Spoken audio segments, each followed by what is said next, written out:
The weekend. The weekends! The weekends! Weekends. The weekends. Yes.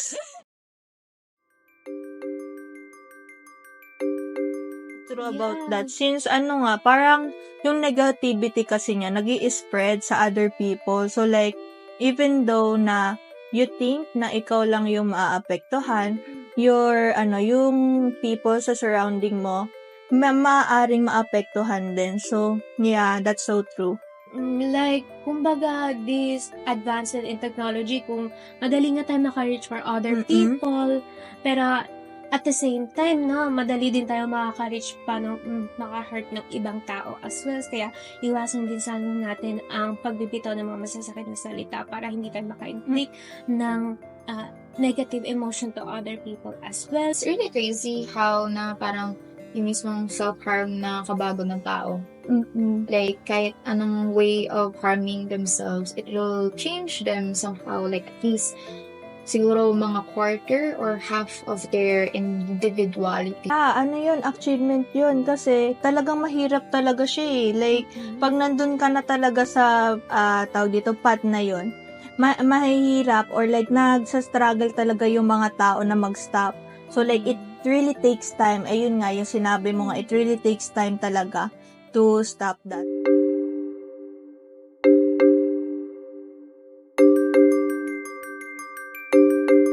And welcome back guys Hello. sa ating next episode, which is relationships and the podcast of The Weekend. The weekend! The Weekends! So, hi guys! My name po is Hia uli. Jelaine? I'm Jel. And we will be talking about relationships. Ooh. Uy, di lang jowa-jowa. Syempre, Madami masasabi not only dyan. not only sa mga jowa, can be also with yourself, friends, and family din. Yeah. In terms of relationship, wala pa talaga akong experience about relationship, to be honest. Ako din. So ako lang. Ikaw lang. Ikaw lang. Nahirapan nga rin ako pagdating sa relationship with family. Actually, lagi lang ako lang sa bahay. So, this is an anomaly for me. Like, napaka-odd na nandito ako nang kaysa namuha. So, a new thing. A new thing, actually. Ironic. Ako lang talaga may alam dito. Okay. Ay, oo. Ikaw yung madaming mayayap dito, te. Parang maglalabas tayo ng galit, ganun. Charot lang. Share more. But like, kasi Yeah. ganito, relationships, like from our last episode, it can be connected to self-harm and can be like a root of self-harm. Kasi relationships can be complex, but also doesn't have like a really definite definition kung ano ba talaga siya, whether it be in a good way or in a bad way. Kasi, like, how relationships work can be like a really good source for your well-being.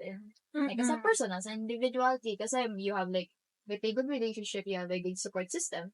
And with a really good relationship, na pareho naman kayo nag-understand, no?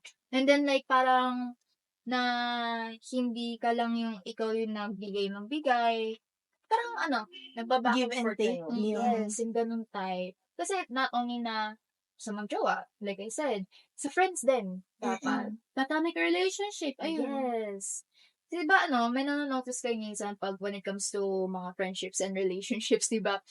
Specifically, mga friends, like yung ganito, like, yung setting is first year mo of college, and then, na may mga friends kayo na sinasamahan lang kayo kasi just because na wala na silang ibang masasamahan. Ay, yeah. Ganun. Meron din tawag dito, parang maturity. Let's say, for example, pag sa elementary, ganyan, very yung platonic relationship sa mga friendship, very, tawag dito, mabibo, energized pa. Tapos, pag nag-hit ka na ng certain age, college, dito mo talaga ma-realize na hindi all the time na bibo or like madaldal kayo. Merong time na you need like this calm, peaceful atmosphere sa between sa inyo kahit na hindi kayo mag-talk, basta nandyan yung friend mo, okay lang, like you understand them naman, ganon. So, like, parang, ano siya, it hits sa maturity pag sa relationship. So, like, you need nagde-develop yung parang, perspective mo sa kanya. Tapos, yung way of how you handle that relationship, magdedepende din sa maturity mo. Ganon. In terms of maturity, maturity, Mhm. maturity, ayun. Mm. Kumaga, Maturity. meron din kasi na, minsan, yung iba takot pumasok sa this type of relationship, not mainly for romantic, no? Mm. But also for, kunwari, friendship. Like, kunwari, lumipat ka nga ng school, kunwari college, tapos nanibago ka sa environment, ayun. So, parang mas nahihirapan kang mag-open up. Yeah, like, actually, for personal experience ko na-burn out ako nun eh. Tapos, nung nag-face to face na, bigla na lang akong inadapt ng mga people.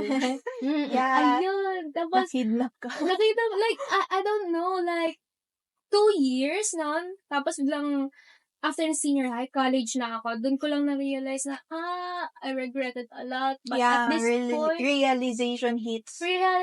realization hits na, okay, kasama ko tong mga interesting people na to, pero ang dami kong na-miss. Kasi, takot akong makisalamuha, no? Takot akong mag-enter ng this kind of, kunwari, friendship. Tapos ngayon, I am doing my best para, makihalubilo sa kanila. Maybe engage more to what they have in life and be part of it as well. No? Other than that. Ito. What do you say? Lalo na. Ito, Ano po guys. masashare nyo? Ayan na. Ito kasi, guys, I think a lot of us have experienced this. Pero have you guys ever heard about empathy burnout?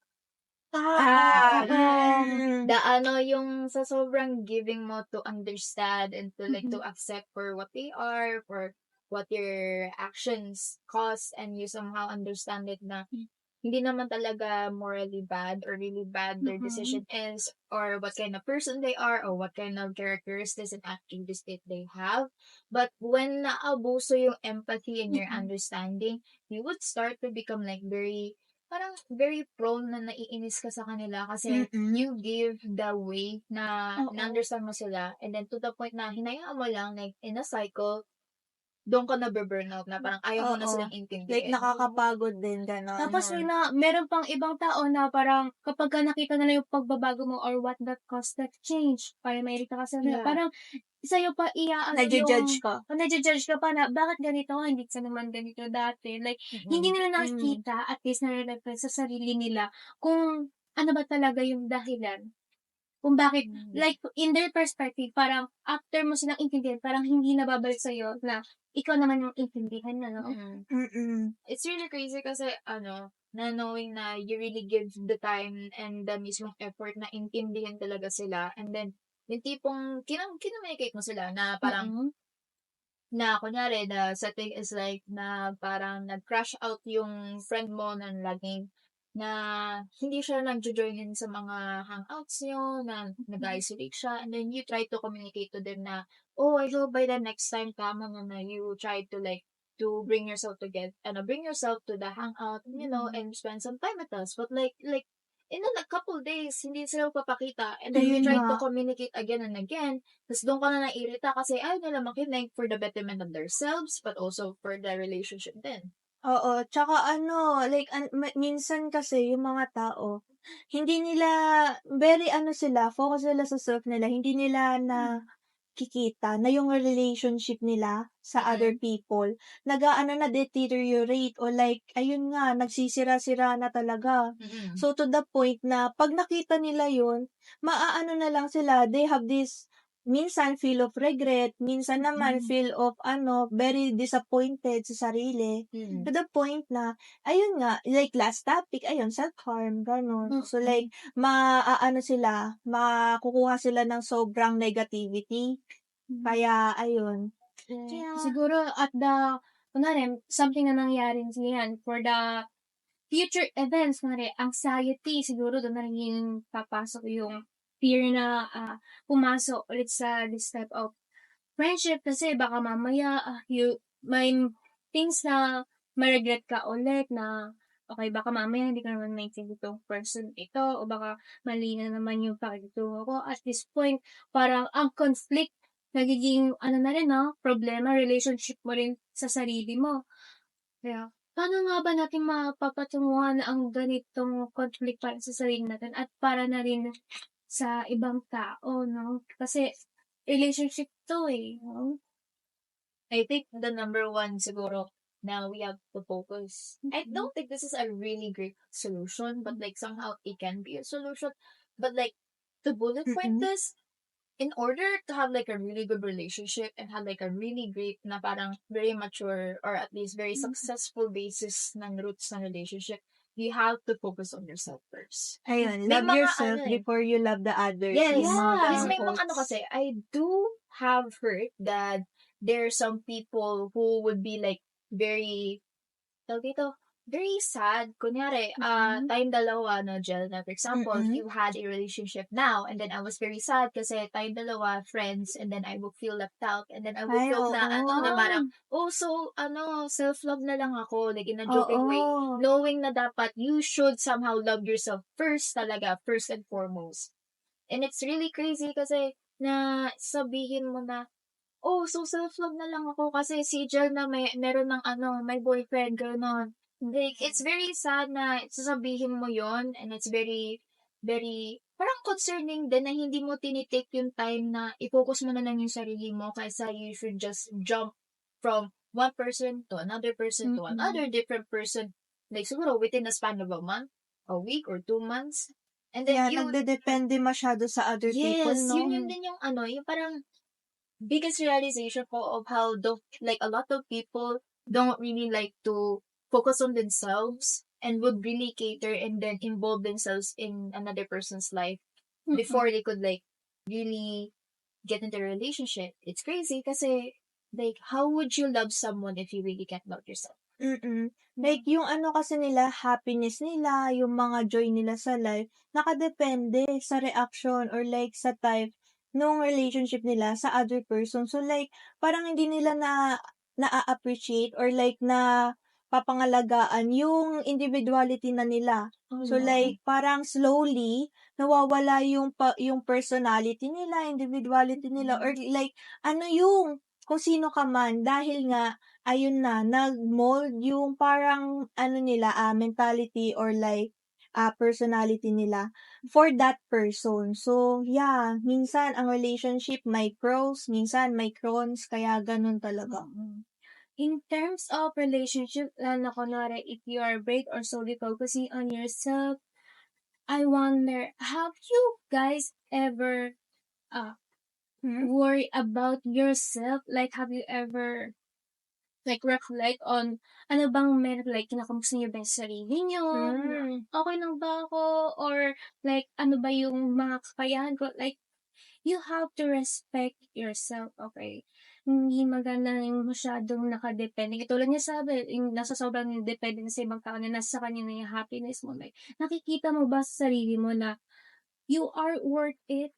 Like, you have this talent within you. Maybe hindi mo lang nakikita at ini-expect mo na sa ibang tao makita yun at sabihin yun sa'yo. But like, have you ever assessed yourself before you like engage into some sort of relationship with others, like friends, like if you want to be with others, maganda rin yung with same interest, ba?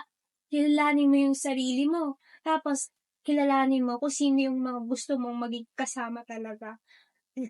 Yeah, at to add that, kasi ang relationship may it be romantic or platonic, kailangan ng commitment from both sides. So, kaya ganon. Tinitingnan mo sa akin. Tinatama mo ba ako? Hindi naman. Sige, continue. Mamaya. Anong commitment ba ito? Anong commitment ba Yeah, ayun. Kasi, alam mo yun, ako kasi wala din akong romantic relationship, pero meron ako mga platonic relationship, di ba? Oo. Meron akong platonic relationship sa friendship. Kasi, yung, yan, mag-share ako. Like, I have this, junior high ko pa siyang friend. Tapos, parang, nung nag-iba na kami ng school, Mhm. gusto ko parang pinaka-best friend ko talaga sila. Pero, ayun nga, nawala yung communication namin, nawala yung parang spark na na parang, nag-aano sa'min, Connection, 'no? nagko-connect sa'min. So, like, ayun, slowly nagde-deteriorate siya. Pero, one time, nung nag-senior high school na ako, I decided to communicate again sa kanila like simple chat, gano'n. Mm. Kasi ayoko din talaga ma-wish yung friendship namin kasi 5 years na yun, eh. Ay, Like five oo. years na 5 years na kami tsaka wala din kaming parang, big na problem sa isa't isa. Mm. Talagang na lang talaga sa lack of communication and I guess commitment sa parang pag-i-stay ng friendship na yun. So, kaya gano'n siya. Pero ngayon, fortunately, very na ulit kami, na ulit kami, ko-communicate sa isa't isa kahit na very tawag dito, college life kasi, very College lang. stressful. Yeah. Very stressful. So, like, walang mga time. So, like, kahit we know naman each other na wala kaming time na lagi magchikahan, gano'n. Kaya, ayun, we decided na simple na bati-bati lang sa isa't isa, okay na yun. So, ayun. Ikaw Okay naman. Ano yung mo? So, Sinasabi kasi, mo kanina. when it comes to commitment kasi, there are a lot of people who are scared of commitment. Like, Mhm. you know that, specifically, like, in the romance spectrum, talaga. Like, have you guys ever questioned them bakit ayaw nila mag-commit? Bakit Like, kaya? Bakit? like, di ba, Why? like, parang, yung tipong na, oh, you guys really click. You guys, had like, at least, na, kunyari, 6 months kayo nagde-date. And then, Mm. it could be labeled, na you guys are dating naman talaga. And that's a label somehow. And then when it comes to like solidifying the relationship na parang tayo na, that kind of sense, the other party somehow was scared of commitment. What could be like Hmm. the possible reason bakit ayaw nila mag-commit? Ayun nga, eh. I think, mga naiisip kong possible reason bakit takot na takot mag-commit yung mga tao is that they have personal issue sa sarili nila. Let's Oo. say, for example, may bad experience sa past nila or kaya naman, lang, may mga tawag dito, ayun na nga, Maybe, mga, kunwari, I guess, immaturity minsan gano'n din. Mga napapansin ko, mga gano'ng, anxiety, o kaya traits.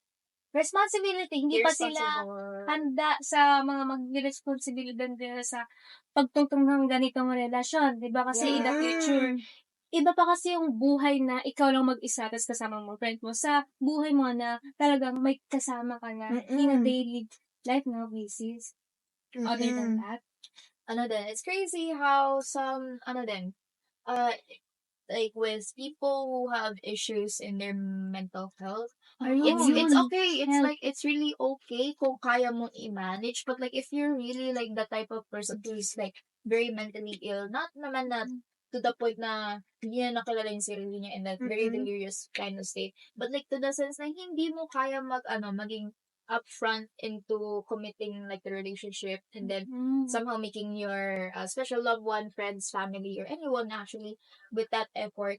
Somehow people with mental health issues shouldn't really like delve into having relationships, like specifically romance. Kasi Mm. nakakaano talaga siya eh. It's very draining and tiring kasi I had like this kind of experience with a very mentally ill person. And I wouldn't specify what kind of diagnosis that they have, so that's privacy. Because like, what's given the general that they are like, they really were upfront that they were mentally ill, I did somehow give them the understanding that it's okay na we tried to like siguro na parang i-manage yung relationships, but somehow in the end I had to stop the relationship Aw. because naapekto din ako. Mm. Yun eh. Kasi ang Mm. hirap mag-engage in a relationship na kunwari, you feeling something like this, tapos ikaw yung partner, parang nagiging ikaw Nakaka-drain yung din, eh. nakaka-drain Oo. kasi parang ikaw yung nagiging, pang-consult niya, Oo, instead Nagiging na, therapy ka. Oo. therapy, instead, parang partner na kadamay lang, parang ikaw yung So, yun na. nabibigyan ng sa'yo napupunta lahat ng parang, tawag dito? hardship. Yung mismo Oo. nasa-shoulder mo yung mga Oo, burden. nasa-shoulder mo Okay lahat. lang ma-shoulder yung burdens, but like, when it's Mm. too much talaga na hindi mo talaga makakaya, Mm. somehow, hindi parang hindi kakayanin. Kasi given the fact na parang, ganito, you're a person who wanted to love someone, and tas gaganunin ka lang. You're just gonna be used like as a bench ka mo to really shoulder all of the, siguro the past and the trauma i-share sa'yo to the, parang like, papasok ko sa relationship na yan na happy, and then you will get out of that relationship traumatized. Ayun nga, hala. It was crazy kasi Uh-huh. ganun yun.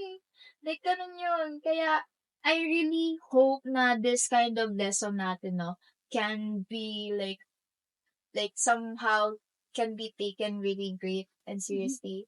And somehow, here in our podcast, The Weekends, my name is Tia, Angeline. And my name is Jel. and this is The Weekend. The Weekend! The Weekend!